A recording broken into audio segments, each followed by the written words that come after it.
Assalamualaikum warahmatullahi wabarakatuh. Berjumpa lagi dengan saya Muhammad Rohimin dalam motivasi hidup. Untuk kali ini akan menengahkan judul yaitu ibu dan anak.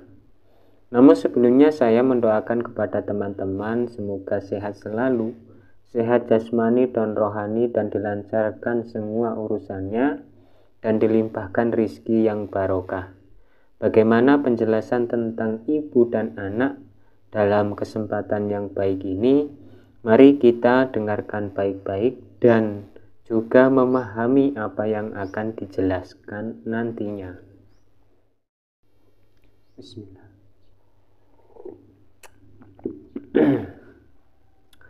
Penjelasan ibu dan anak ini tentu akan mengalami kesamaan dalam sifat.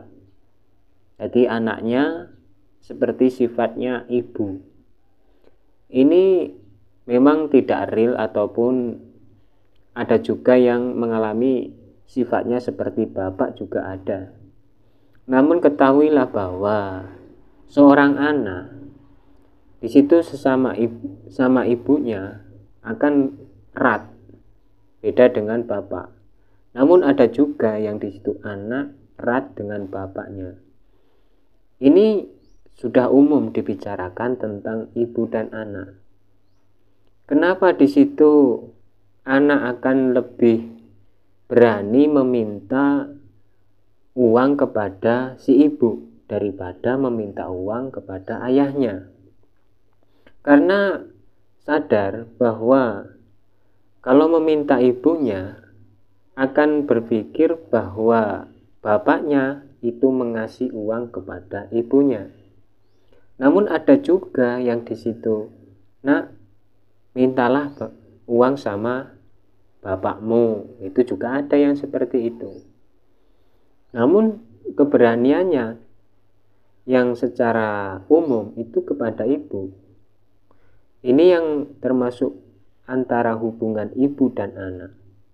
Ada juga yang di situ memang erat dengan ibunya. Misalnya ada broken home, perceraian. Ini ada juga yang ikut pada ibunya. Namun ada juga yang ikut bapaknya karena ditinggal pergi oleh ibunya. Itu juga ada. Semuanya kehidupan tentang eratnya ibu dan anak ini sangat wajar. Karena mengandung dari 9 bulan akhirnya melahirkan, merawat hingga besar. Kemudian juga menyusui. Ini sesuatu yang sangat erat hubungannya batin ke batin. Kalau anak sedang mengalami kesusahan, itu ibu yang terasa terlebih dahulu. Bahkan ada sesuatu yang di situ tidak wajar, ibu akan terasa ada tanda-tanda. Kalau bisa dibilang, kalau misalnya di film itu kan gelas yang dipegangnya jatuh atau piring yang di situ jatuh dan lain sebagainya. Antara ibu dan anak di sini sangat erat, sangat bisa dikatakan lahir batinnya mengena. Begitulah kira-kira. Makanya bisa dikatakan ibu dan anak ini akan menjadi pengajaran yang awal, atau bisa dikatakan anak akan ikut seperti ibunya, karena ada kata-kata di situ, buah itu jatuh tidak jauh dari pohonnya. Namun ada juga yang mengatakan ya kalau memang pohonnya itu di daratan, kalau di pinggir kali buah jatuh ya akan hilang termakan oleh arus.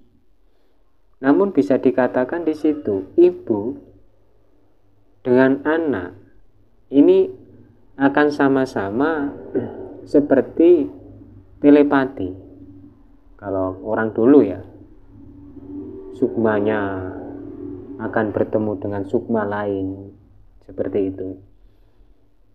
Tentu tentang ibu dan anak ini akan bisa dikatakan sakralnya hubungan ataupun ikatan batin yang sangat luar biasa.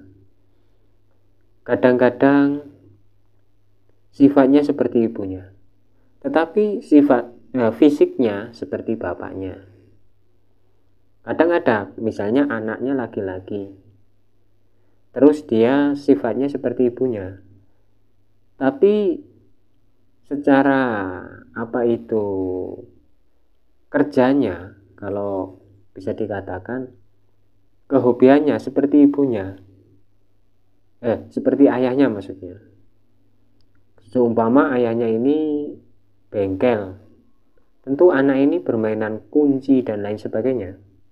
Seumpama ayahnya ini seorang tukang bangunan, ya kan hobinya seperti bapaknya. Itu terkadang, nggak semuanya. Kalau anaknya perempuan, itu bagaimana? Kan tentu tidak pas dengan angan-angan kita. Namun semua didikan para ibu kepada anak akan lebih baik lagi tidak diserahkan kepada pembantu. Nanti akan mengikuti pembantu itu.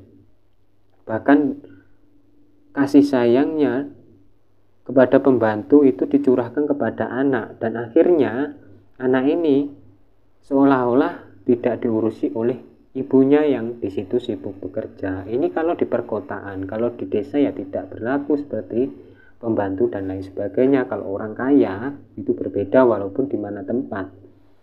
Mungkin itu saja dari penjelasan ibu dan anak yang saling berkaitan, yang saling erat dalam hubungannya. Dari saya Muhammad Rohimin, banyak kesalahan yang saya sengaja ataupun tidak. Saya akhiri, wassalamualaikum warahmatullahi wabarakatuh.